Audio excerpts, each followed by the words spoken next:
موقفكم أنكم لن ترشحوا أحدا لهذه نعم، عند نفس الموقف لم نرشح أحد من الإخوان المسلمين ولم يدعم، وكنت أتمنى أن يترشح أحد في تيار إسلامي. الإخوان في اللحظة الأخيرة سيعلنون ترشيحك للانتخابات الرئاسية. لا غير مطروح. طلب استقالة قدم من الأخ الكريم المهندس خيرت الشاطر بمجرد علمه أنه قد تم اختياره من الجماعة ومن الحزب ليكون مرشحا الوحيد للرئاسة. أنا محمد دومة، أمين منسق حركة شباب الثورة العربية بالبحيرة. إحنا جايين النهاردة بنعرض داتا شو إخوان كذبون، بنوري للشعب دمنهور، الشعب المصري، نفاق الإخوان وخداعهم للشعب، كذبهم، لأن هم يعني محمد مرسي كان رئيس جيب شرعية وجيب إرادة شعب. أنا متفق مع الإخوان لما بيقولوا لنا ده رئيس شرعي، بس الشرعية سقطت بالدم، لأن الشرعية ليست قرآن لكي لا تسقط. واحنا هدفنا الوحيد بعد إراقة الدماء وبعد انغماس الدكتور محمد مرسي في دماء الشهداء وإراقة الدماء، إراقة دماء المصريين وثوار مصر، مستمرين في اللي دارنا ضد النظام الفاسد الدكتاتوري المستبد، لأن هو لا يختلف شيئا عن نظام مبارك. هو نظام واحد خرج يعني خلع عباءة الحزب الوطني ولبس عباءة حزب الحرية والعدالة، وإن هم كانت مجرد دهن بس لخداع الشعب المصري والإتجار بالدين فقط، واستغلال نفوس العقول الفقيرة والناس الغير لديهم فكر وفكر سياسي، استغلال علوم بالزيت والسكر من أجل مكاسب سياسية ومن أجل السيطرة على مؤسسات مصر وفصل الدولة. فاحنا جايين هنا النهارده علشان الناس تشوف خداعهم ونوري لهم فيديوهات موثقة الناس تشوفها لنفاقهم قبل الثورة وبعد الثورة. وبالنسبة للقرار اللي أصدره النائب العام بالتبقية القضائية، أولا كده يعني هم بيهدروا دولة القانون، وده اعتراف قاطع منهم ان هم مش بيعترفوا بدولة القانون ولا يعرفون شيئا عنه، بيعرفون العقيدة فقط.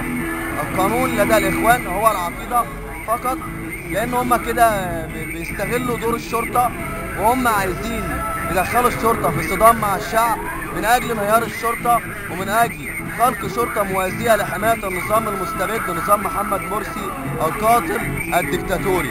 احنا مستمرين في عرض داتا شو اخوان كذبون في كل مكان على مستوى أرض البحيرة ليشاهد الجميع كذبهم ونفاقهم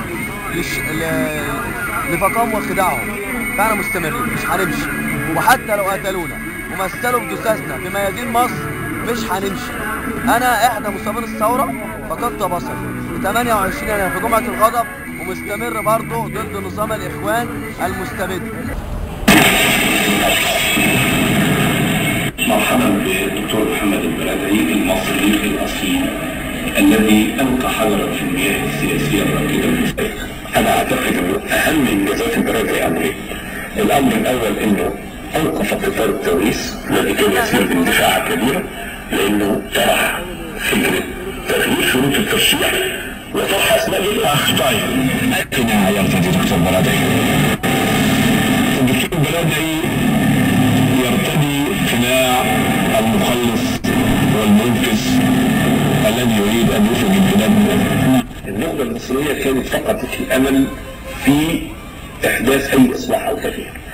الدكتور برادعي جاء ليحيي هذا الأمل. برادعي يرتدي قناع المخلص والمنقذ الذي يريد أن يخرج البلاد من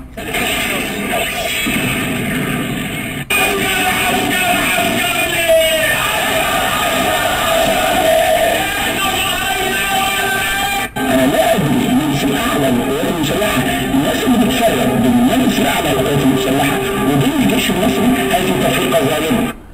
لكن دستوريا لابد من موافقة المجلس العسكري. لا علاقة لنا بالدستور، احنا ثورة، والثورة أسقطت كل هذه الأنظمة، وعندنا استعداد نسقط المجلس العسكري بشرعيته التي أخذها من حسني مبارك. المجلس العسكري أو ضد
أنا صلاح الدين، باشمهندس صلاح الدين السيد البكتوشي، أمين الشباب حزب الحرية والعدالة بندر النور. الحملة دي حملة أخلاق عنوانها. فكرة الحملة إن أنا عايز ننزل الناس في حاجة تبقى مشتركة للجميع، ما بقاش فيها خلاف كتير. الحملة لمدة شهرين على أخلاق متنوعة. الخلق بنشتغل عليه أسبوعين. الحملة بدأ بقالها 3 أسابيع تقريبا. كانت بداية الحملة في مؤتمر في الصيادلة وحضروا باشمهندس خالد الأمحاوي عضو مجلس الشورى وعضو الأمانة العامة هنا في البحيرة. كان فيها إقبال كويس جدا جدا من الشباب بره الحزب حتى. فكرة الحملة والوجود معانا دلوقتي إن في ورق تطوع موجود للناس. اللي حابب يشارك معانا، احنا المرة اللي فاتت نزلنا تشاو مول منطقة هنا في دمنهور، كان فيها يعني تجاوب كبير جدا من الشباب، شباب وفتيات. الحملة على فكرة يعني هي الشباب فئة الشباب بصفة عامة. في استمارات عضوية، استمارات تطوع اتنالت من الناس، والحمد لله في ناس موجودة دلوقتي معانا.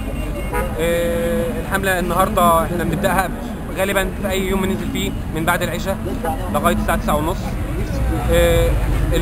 النهارده الخلق اللي شغالين عليه خلق الأمانة. اخترنا الأمانة لأنها أهم حاجة.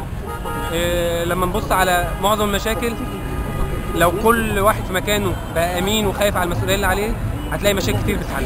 الخلق هنشتغل عليه لمدة أسبوعين زي ما قلت لحضرتك. في فعاليات دلوقتي هتتم اسمها ترمومتر الأخلاق. الفكرة اللي أنا من فعل الناس معايا هي عبارة عن بانر أو أبلكاش بيتحط، الناس بتختار ايه الخلق الكويس اللي حابة تكون موجود في المجتمع، وايه الخلق السيء اللي مش حباه، وهكذا.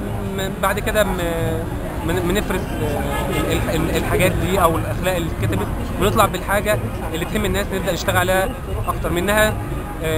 بنشارك الناس وبناخد برايهم، وفي نفس الوقت بنحاول نوصل قيمه للناس.